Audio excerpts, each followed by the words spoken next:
This thing is going to be over sooner than later, and it's going to be over with the right outcome. An optimistic war assessment from the commander of Operation Desert Storm. This is the CBS Evening News. Dan Rather reporting tonight with a special War Update edition.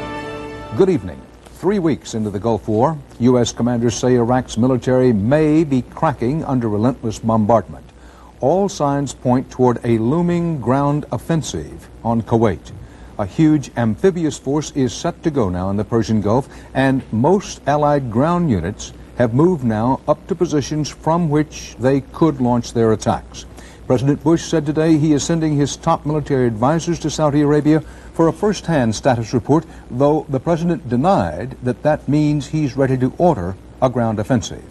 In an exclusive interview with CBS News today, Allied Field Commander General Norman Schwarzkopf gave his most optimistic assessment yet for the American people back home, that the war won't drag on and that there is no need for a long-term U.S. troop presence after the fighting stops. I would tell them that their fathers, their mothers, their sons, their daughters are doing an absolutely magnificent job. They're superbly motivated, they're superbly trained, they show great confidence and they show great determination, and all that gives me a very positive feeling. This thing is going to be over sooner than later, and it's going to be over with the right outcome. And I really do sincerely feel that way. You say sooner or later. I know how strongly you feel about not putting a time frame, but weeks is too optimistic, months, a year? Oh, I really wouldn't want to hang a time frame on it. I don't plan on being here next year at this time, I can assure you that, and I don't think anybody over here plans to be here next year at this time. General Norman Schwarzkopf, the man on the scene in charge of Allied forces in Saudi Arabia. He also told us that there have been 26 new Iraqi military defectors, including 2 officers, and 11 more Iraqi warplanes have flown from Iraq to Iran. More from our exclusive interview with General Schwarzkopf later in this broadcast. At a news conference today, President Bush said he was sending his top military aides to the Gulf for the first time since the war started, heightening speculation that a decision may be near on whether and when to launch a ground offensive. White House correspondent Wyatt Andrews has our report. The president made clear that the mission for Defense Secretary Cheney and Joint Chiefs Chairman Powell is to study the prospects for a ground war, and that no matter what they find, he expects a ground war will at some point be necessary. And I guess you could rephrase it and say, would air power alone get the job done? And my own view is I'm somewhat skeptical that it would.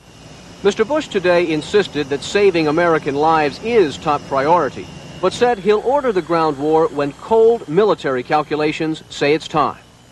I wouldn't go against sound military dogma or doctrine, I mean, in order to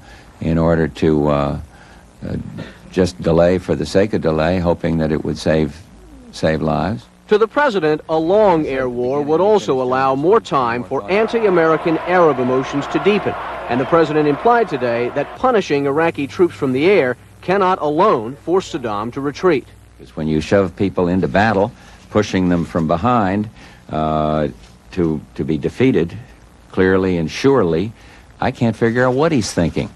And neither do the coalition partners with whom I am in touch. Mr. Bush repeated that killing Saddam Hussein is still not a war goal, but he did wish openly for Saddam's demise. It would be a lot easier to see a successful conclusion, because I don't believe anybody other than Saddam Hussein is going to want to continue to subject his army to the pounding they are taking. On the question of diplomacy, the president all but ruled it out. He praised Iran for attempting peace talks, but then seemed to ask, what is there left to say? We tried that. Diplomatic effort after diplomatic effort. Now we're in a war with this man, and he will comply with these resolutions fully, without concession. Evidence that a ground war decision is less than months away came today when the president said the war will go as planned, when all along the plan has called for ground troops to retake Kuwait. Wyatt Andrews, CBS News, the White House. Iraqi ground forces took another pounding from Allied warplanes today. The Iraqis showed little response. The battleship Missouri also let loose for a second day with its 16-inch guns. The U.S. military said the Missouri silenced an artillery position inside Kuwait. Richard Threlkeld in Saudi Arabia has more on the war. Today over Iraq and Kuwait was a day like every other day since this war began, except more so. 2,800 Allied air sorties against Iraqi targets. Allied forces are continuing to apply the grinding wheel to the Iraqi military machine. At least a third of the highway bridges in Iraq and Kuwait have now been destroyed. This way, among others, a laser beam locks onto this bridge. A bomb blows it up. Seconds later, the camera takes another look to make sure the bridge is broken. It is. The result of this grinding process, according to Allied officials, is that Saddam Hussein's army is now having to get by on perhaps a tenth of the 20,000 tons a day it needs to survive. So if you reduce that down to 2,000 tons a day, you've really dented his ability to supply his forces with food, POL, ammunition, and all the things that it takes to fight a war. For hundreds of thousands of American troops who aren't involved in the air war, it's been mostly hurry up and wait. Waiting like the U.S. Marines on the USS Okinawa in the waters of the Gulf for if and when the Allies finally decide to go to war on the ground. They'll be the first to storm the beaches of Kuwait. And the last 3 weeks have been, well, frustrating. You're looking around, seeing how everybody's reacting, and knowing that we're going in to do something, and some of us might not come back. The Marines may not have to wait much longer. There's a sense here and a hope that Secretary Cheney and General Powell's visit here will be one last look around before George Bush finally decides whether, and if so when, to send the better part of 750,000 Allied troops across the Saudi border to take back Kuwait. Richard Threlkeld, CBS News in Saudi Arabia. Pentagon sources say as the Gulf War goes into its fourth week, the focus is shifting from Iraq's military-industrial complex to its troops on the ground. Scott Pelley in Saudi Arabia tells us what that means for the Allied air forces. The combat role of many U.S. attack planes changed suddenly today, suggesting preparations for a land assault are underway. F-16s that had been involved in massive bombing are now being fitted with Maverick missiles designed to support ground forces. I hope it helps the ground troops up front so they don't have so much battle to do. And it also tells me that a few days down the road they're going to be moving. The Maverick is a precision-guided missile used to take out individual targets like tanks and artillery pieces. The pilots here say it is the weapon of choice to be used after the massive strategic bombing begins to wind down. Returning pilots say the Maverick is needed because after 3 weeks of bombing, there are fewer targets left. They're dispersing more and more, and I think that's because of the damage that's been done to them. They're getting harder and harder to find. However, we're doing a better and better job of finding them. The Air Force says Mavericks kill targets more than 80% of the time. Returning pilots are impressed. These planes are concentrating on Iraq's elite troops, the Republican Guard. Pilots report a devastating impact. We went up there this morning and we looked around, and within a 15 to 20 mile radius there were bombs exploding, every minute or so. It looks pretty devastating, a lot like looking at the surface of the moon. There's a lot of damage obviously has been done to them up there, and I'd imagine by now they're really taking some real hard hits. The Mavericks will be used to zero in on the armor facing the Allied invasion force. This is likely to be the beginning of the last phase of the air war, designed to pave the way into Kuwait. Scott Pelley with the 157th Tactical Fighter Wing, Central Saudi Arabia. Baghdad was rocked by another heavy bombardment this morning, and reports coming out of Iraq say Allied bombers also struck Saddam Hussein's hometown and Ba'ath party base, the village of Tikrit.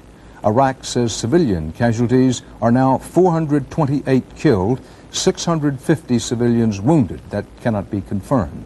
Doug Tennell in Jordan has more.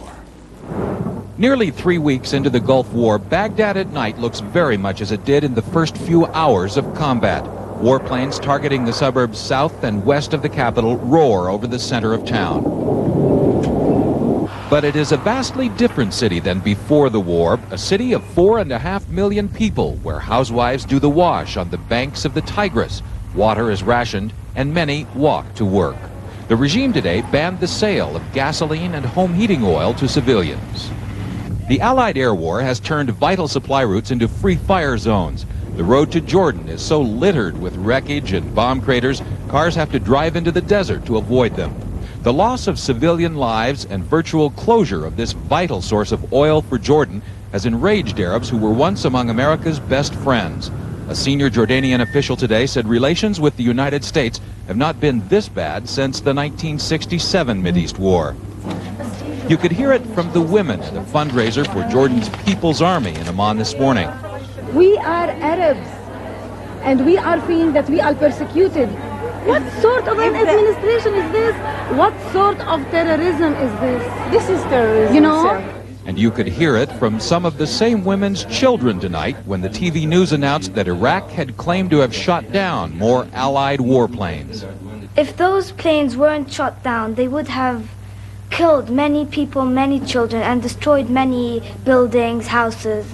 I feel I'm scared and upset. I'm very scared. It didn't get any friends in Vietnam, and I think that they're gonna get many enemies now.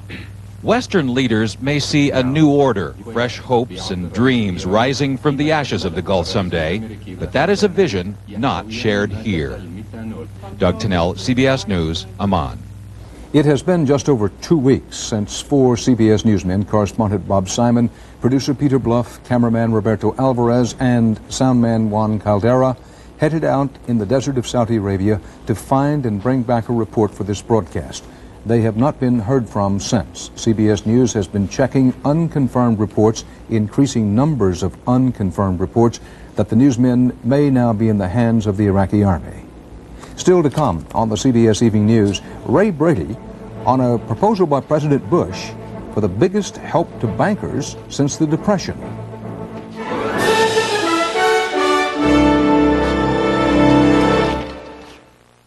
Recently, DuPont announced that its energy unit would pioneer the use of new double-hulled oil tankers in order to safeguard the environment.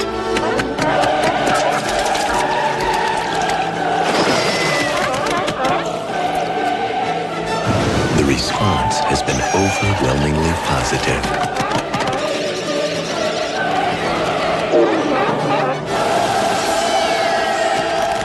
DuPont, better things for better living. Red Lobster introduces something new, something delicious. It's our specially priced new Shrimp Sensations dinner, just $7.99, with the tang of succulent new shrimp Veracruz and the flair of zesty new Parmesan fried shrimp, together with popcorn shrimp. All this just $7.99 for a limited time, but only at Red Lobster. So hurry. Red Lobster for the seafood lover. Honey, we've got to talk about the 4 juice glasses. I know, hon, because Sunsweet prune juice has more of 7 important vitamins and minerals than these other juices. Oh, that's my point, Dave. No, honey. Your point is Sunsweet tastes great. Thank you. Pain from just one sensitive tooth can start the domino effect. Pain can make you stop brushing, lead to plaque buildup, gingivitis, periodontal disease, even tooth loss. Sensodyne toothpaste helps stop the pain and the domino effect. President Bush came out today with plans for the most sweeping, the most far-reaching help for bankers and those who own banks in decades. The proposals include new limits on federal insurance for customer deposits. Business correspondent Ray Brady reports the impact these new rules could have on your money. 20, 30, 40, 50, 60, 70, 80, 93, 10, 20, It will affect virtually all Americans and the way they bank. Treasury Secretary Nicholas Brady today proposing the most sweeping change in bank laws since the crisis days of the early 1930s. We must modernize our banking laws to deal with the reality of the marketplace, not just for the banks, but for the country. A weak banking system hurts the economy, particularly during difficult economic times. To strengthen the banks, the Treasury would let them open branches around the country, and they could go into other businesses, like stocks and bonds. But over a 2-year period, depositors would get government insurance on $100,000 of savings and $100,000 of retirement funds per bank. Bigger accounts would have to be spread across many banks. Also under study, though, a controversial plan to limit deposit insurance to $100,000 per person, no matter how many banks the money is in. That's got some bankers up in arms. For the person who has sold his house, for the couple that have sold their farm, they need a secure place where to put their money, where their principal is not at risk. In this day and age, $100,000 isn't that much money. So many banks have gone under, 800 failures in 4 years, that the government insurance fund could run out of money. The Treasury hopes that by limiting the amount of deposits it covers, the fund will remain solvent. But critics say even tinkering with deposit insurance now is risky. This is not a good time for this proposal because of the condition of the economy and the growing concerns about the stability of the country's banks. These changes must be approved by Congress, but since they've already come under fire from small banks, small businessmen, and other depositors, the expectation is that these proposals will face a rough time in Congress.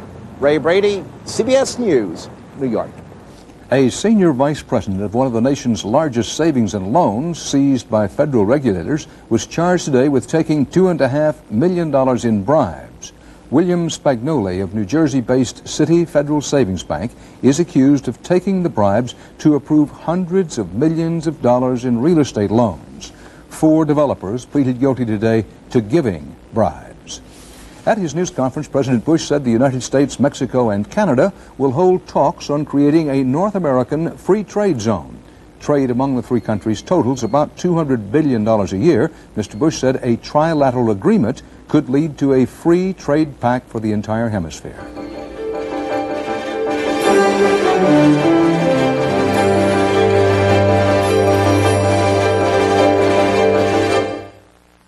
You just couldn't resist eating the last of that crunchy, sweet, crackling oat bran. How do you avoid being blamed? Hey, Tiger. You never saw Daddy eat the crackling oat bran. Hiya, sweetie. You didn't eat all the crackling oat bran, did you? With the crunchy, sweet taste of Kellogg's crackling oat bran, an open box is an empty box. I'm not going to kiss anyone hello anymore. I hate that. When it comes to L.A. Story, critics on both coasts agree. 5 stars, stupendously funny. I'll have a half-double decaffeinated half-cap with a twist of lemon. The first great comedy of the 90s. Ways holding her. It's almost filthy. Weird, witty, and wonderful. I know. I am being filmed. Steve Martin's best film since Roxanne. Yes, L.A., I love you! L.A. Story, rated PG-13. Starts Friday at a theater near you. These days, there are more pain relievers than ever. But last year, more people switched to Tylenol gel caps than any other. Extra strength Tylenol gel caps. Concentrated, powerful, easy to swallow. Join the switch to Tylenol gel caps. If one antacid was recommended most by doctors, if it was recommended most by pharmacists, and if it was trusted by hospitals as well, it could only be Mylanta, the antacid doctors recommend most. If Iraq used chemical weapons, experts say our troops are equipped, but how well? I'm medical reporter Catherine Walters. I'll show you tonight on Health Beat. President Rafsanjani of Iran said today he hopes for an encouraging reply from Iraq to his offer to mediate in the Persian Gulf conflict. President Bush said he hasn't seen any Iranian peace plan and doesn't believe there is one. He went on to heap praise on the Iranians. Bob Fall got the reaction inside Iran. Rafsanjani's casual, almost offhand comment that he might meet Saddam and talk to Americans was a daring gamble on Tehran's teeming streets, where Saddam is still considered the archenemy and the United States is the great Satan. Today, an overwhelming majority of Iranians interviewed endorsed Rafsanjani's venture. As long as this war is going on, it is not good for us. So he has to do something. I think it's good to talk to anybody to minimize the war or the implications that might be created from the war. Rafsanjani's overture caught even some foreign ministry officials by surprise. Asked to discuss the proposals, Several decline, one saying the situation is far too delicate, that the ideas haven't been digested yet. But there was no such caution at Tehran's fabled Martyrs Cemetery, where thousands who fought Saddam are buried. Here, even hardliners who frequently denounced the government hailed what Rafsanjani had done. Whatever they say, we're going to follow them. Still, some were apprehensive about restoring ties with the United States, which were cut off in 1979. It's not that I don't trust Rafsanjani, my president. I don't trust the American politics. That's the point. As mourners chanted death to America and to all foreigners, diplomatic activity continued here, one envoy from Kuwait arriving, another from the Soviet Union en route, to discuss Rafsanjani's proposals. He is using them to solidify his position at home against radicals who oppose any opening to the West, using them also to position Iran to play a major role in the region when war in the Gulf ends. Bob Fall, CBS News, Tehran. Stay here with us for more news and more of our exclusive interview with the general who commands Desert Storm.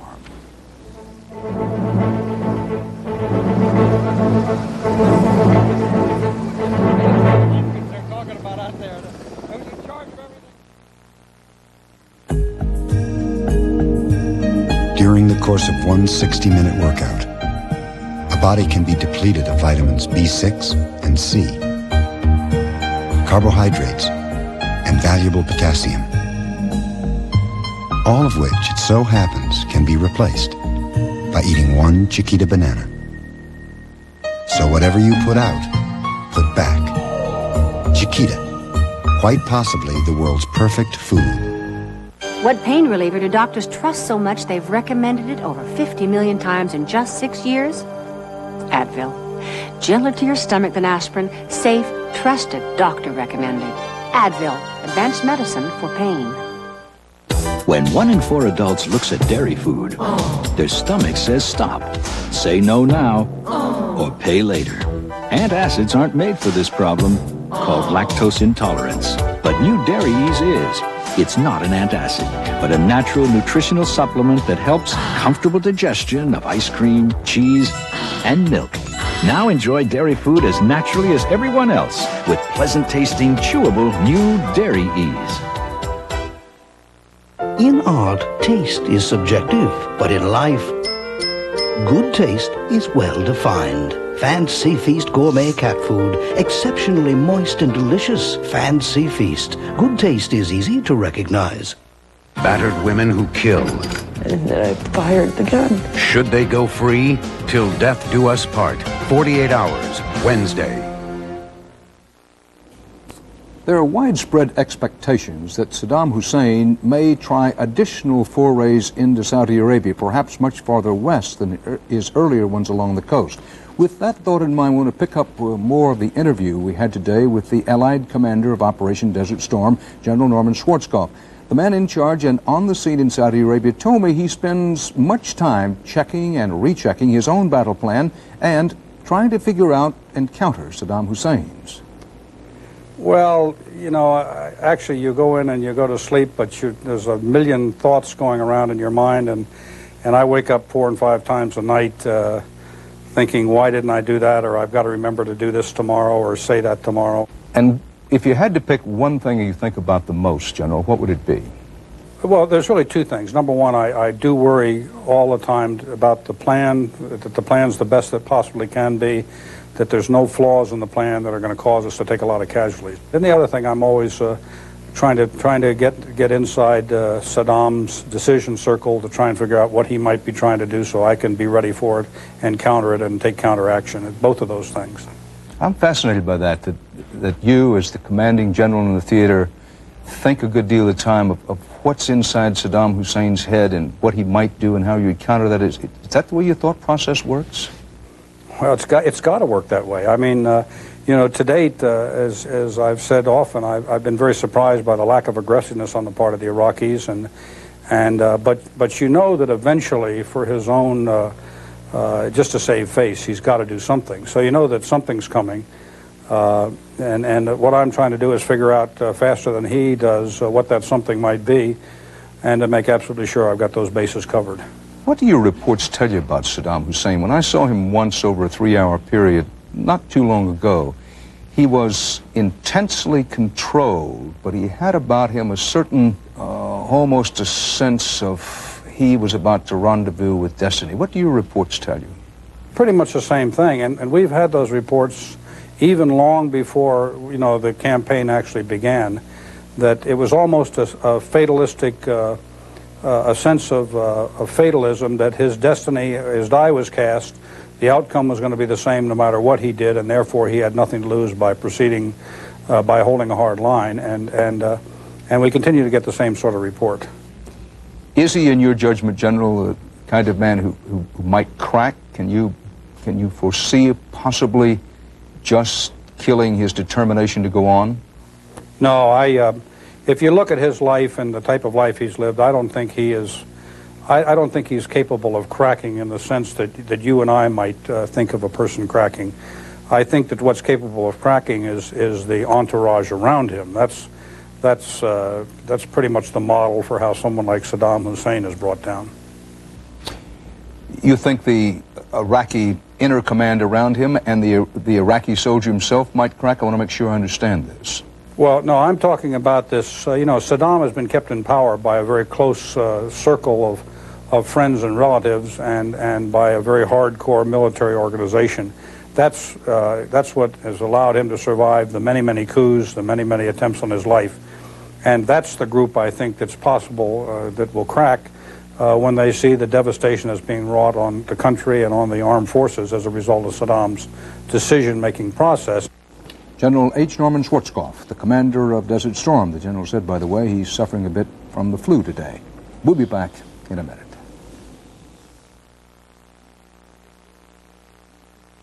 Do you have a cold? I definitely have a cold. Here are 2 cold medicines. One relieves these 3 symptoms, this 9. Choose one. Number 9.